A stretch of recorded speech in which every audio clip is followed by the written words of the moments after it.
I was 23 years old, and she was 63.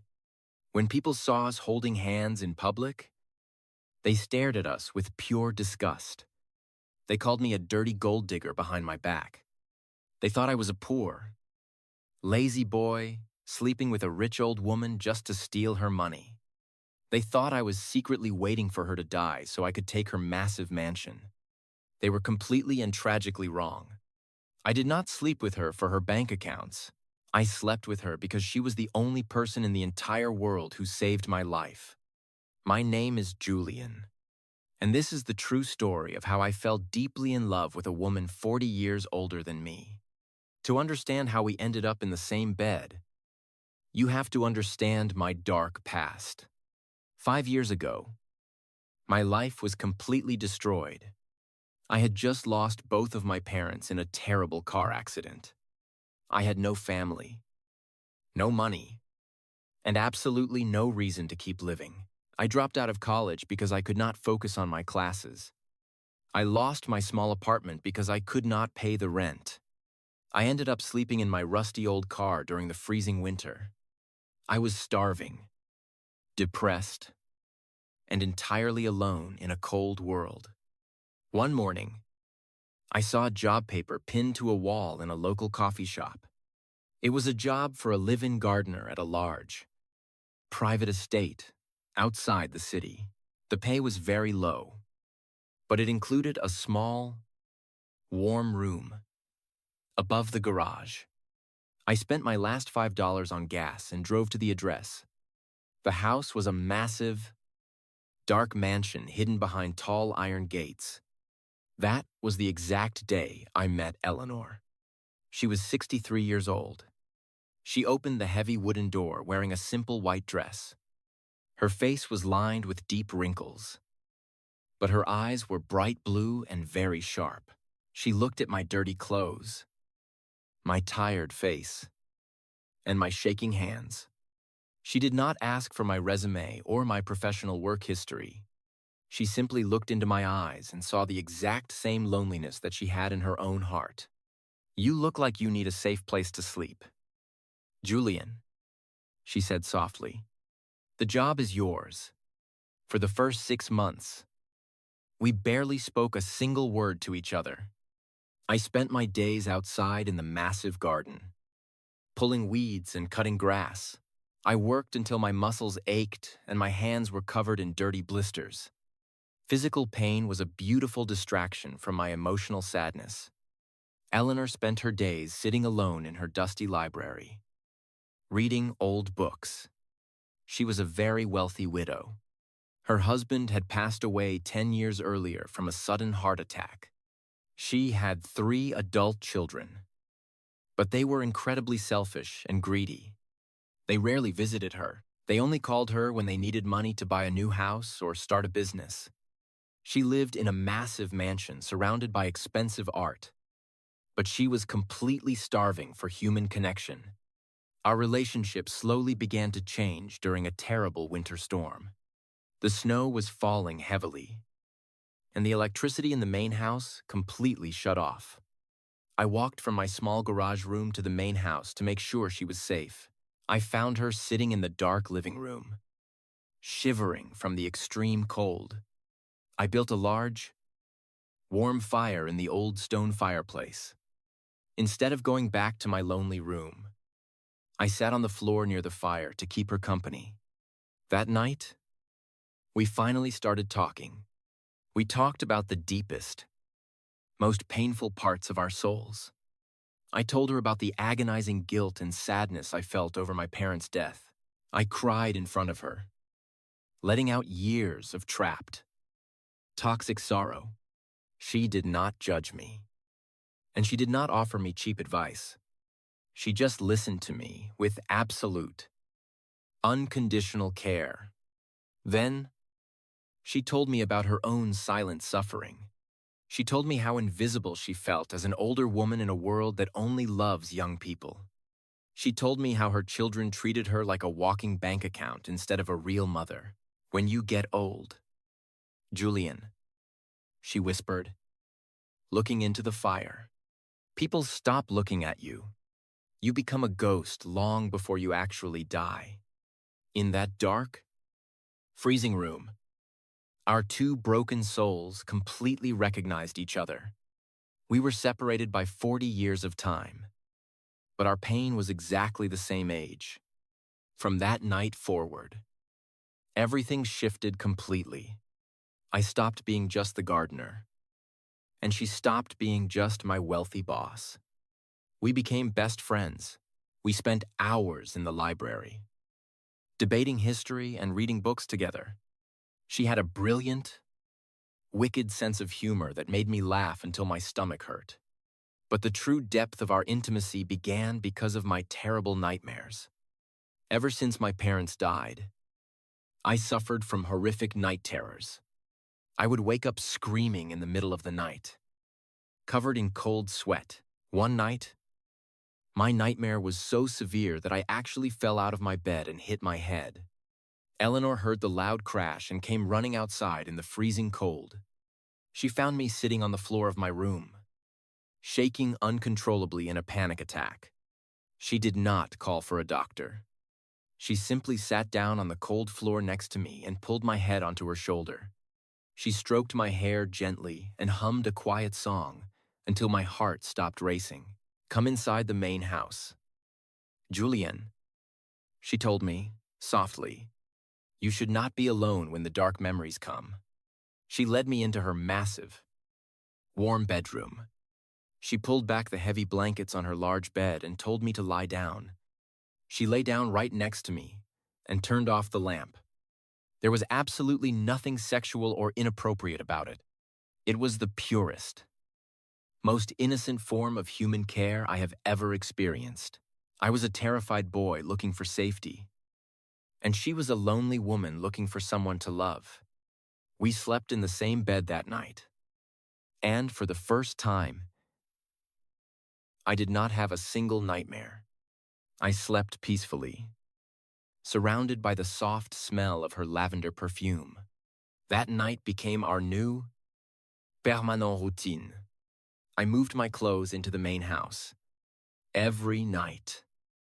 We shared the exact same bed. We would lie awake in the dark for hours, whispering about our fears and our dreams. We held hands tightly under the warm blankets. Sleeping with her was not about physical desire at all. It was about the profound comfort of knowing that someone else was breathing in the dark right next to you. It was about fighting the terrifying loneliness of the universe together. But as the months turned into years, my feelings for her began to evolve. I stopped seeing her silver hair and her wrinkled skin. I stopped seeing the 40-year gap between our ages.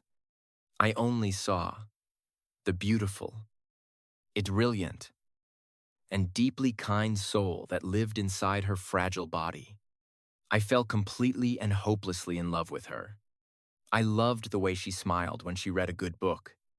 I loved the sound of her voice when she told stories about her youth.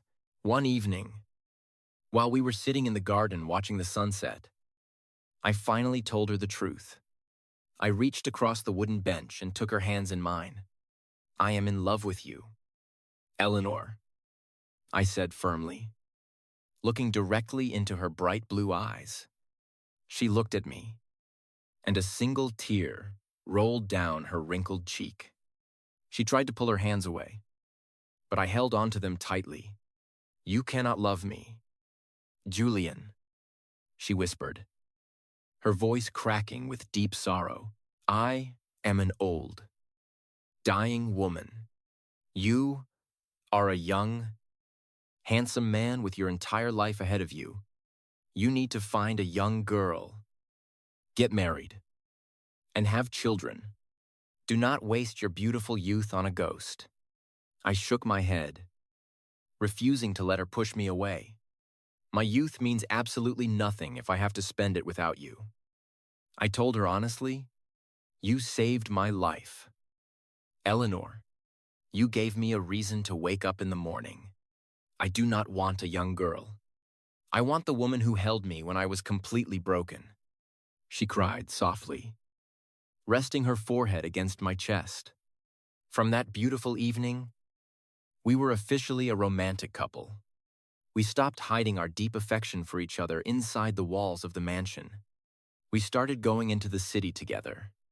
We went to nice restaurants, the theater, and classical music concerts. I held her hand proudly as we walked down the crowded sidewalks. And that is when the absolute cruelty of the world crashed down upon us. People are terrified of things they do not easily understand. And society absolutely does not understand a 25-year-old man loving a 65-year-old woman. Strangers would stop and stare at us with open disgust. Some people actually walked up to us and assumed I was her grandson. When I corrected them and told them she was my partner, their faces would twist with pure horror. I lost every single friend I had left from my old life. They laughed behind my back and called me a pathetic gold digger. But the absolute worst reaction came from Eleanor's 3 adult children. They found out about our romantic relationship, and they completely lost their minds. They drove up to the estate in their expensive cars, demanding to speak to their mother. They cornered her in the living room while I stood in the doorway, ready to protect her. "Have you gone completely insane?" Mother, her eldest son, screamed at her. "He is a poor, homeless boy who is manipulating you. He just wants our inheritance," her daughter yelled, pointing a sharp finger directly at my face. "He is waiting for you to die so he can steal the house and the bank accounts." Eleanor stood up from her chair, her fragile body shaking with absolute rage. She had always been a quiet, polite woman. But that day, she transformed into a fierce lion. "Get out of my house," she shouted, her voice echoing loudly through the massive room. "You have ignored me for 10 long years. You only visit me when you need a check to buy a new boat or a new vacation home. Julian is the only person who actually asks me how I am feeling. He is the only person who holds my hand when I am terrified of dying alone in this massive house. I love him, and he loves me. If you cannot respect the man I love, then you are no longer welcome in my home." Her children were completely shocked by her fierce defiance. They threatened to call aggressive lawyers. They threatened to declare her mentally sick to protect their future money. But they eventually left, slamming the heavy wooden door behind them. After they drove away, Eleanor collapsed into my arms. Sobbing uncontrollably, I carried her upstairs to our bed, wrapped the warm blankets around her, and held her until she fell asleep. I promised myself that night that I would protect her from the cruel world for as long as she lived. For the next 3 years, we lived in a beautiful, private paradise. We ignored the staring strangers and the nasty rumors. We traveled to Italy, walked along the beach, and read hundreds of books together in our quiet library. It was the happiest, most peaceful period of my entire existence. But time is a cruel, undefeated thief. You can ignore time. You can fight time, but you can never actually beat it. When Eleanor turned 68, her health began to rapidly decline. She was diagnosed with aggressive, terminal cancer. The doctors told us there was absolutely nothing they could do to save her. They gave her exactly 6 months to live. I completely stopped my life to become her full-time caregiver. I learned how to give her strong pain medications. I carried her to the bathroom when her legs became too weak to walk. I cooked her favorite meals, even though she could only eat a few bites at a time. Her greedy children tried to visit her once they heard she was dying. They came with sad faces and fake tears, hoping to secure their names in her final will. Eleanor refused to let them into her bedroom. She told the hospital nurses that I was her only family. Watching the woman you love slowly die is the most agonizing torture a human being can endure. I watched her beautiful face become pale and sunken. I watched her lose her hair, her energy, and her independence. But I never stopped sleeping in the same bed with her, even when she was connected to loud medical machines. I lay carefully beside her. I held her fragile, bony hand in the dark, reminding her that she was not alone. I wanted my face to be the very last thing she saw before she closed her eyes forever. One quiet evening in late November, the freezing rain was tapping softly against the bedroom window. The large house was incredibly silent. Eleanor opened her eyes and looked directly at me. Her breathing was very shallow, and her skin felt as cold as ice. "Julian," she whispered, her voice barely louder than the falling rain. "I am here, my love," I replied, pressing my warm lips against her cold forehead. "Thank you," she said softly, a small, peaceful smile appearing on her tired face. "Thank you for making an old woman feel young again. Thank you for seeing me when the rest of the world stopped looking." Tears streamed uncontrollably down my face, falling onto the white pillows. "I love you, Eleanor," I sobbed, holding her hand tightly against my chest. "I will love you until the end of time." She closed her beautiful blue eyes, let out one final, quiet breath, and peacefully slipped away into the dark. I did not move from the bed. I lay next to her silent body until the sun came up the next morning, holding her hand one last time. The aftermath of her death was a chaotic, ugly battle. Her wealthy children immediately hired aggressive lawyers to attack me. They accused me of isolating their mother and forcing her to change her legal documents. They demanded that I be thrown out of the estate with absolutely nothing. A week after her funeral, we all gathered in a cold, sterile law office for the reading of her final will. Her 3 children sat on one side of the large wooden table, glaring at me with pure, toxic hatred. I sat on the other side, wearing a cheap black suit, feeling completely empty inside. The lawyer opened the sealed envelope and began to read Eleanor's final wishes. I did not care about the money. I honestly planned to walk away and leave them with every single penny. I just wanted the memories of her quiet laugh and the smell of her perfume. The lawyer cleared his throat and read her words aloud. "To my 3 children, I leave my entire financial estate, my stocks, and my bank accounts. You have always valued money above all else, so I give you exactly what you deeply desire. May it bring you the happiness that you completely failed to find in our family." Her children immediately smiled, letting out loud sighs of massive relief. They had won their prize. Then, the lawyer read the final paragraph of the document.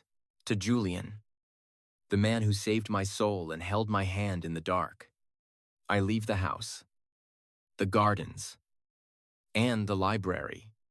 I leave you the only place where I truly felt loved.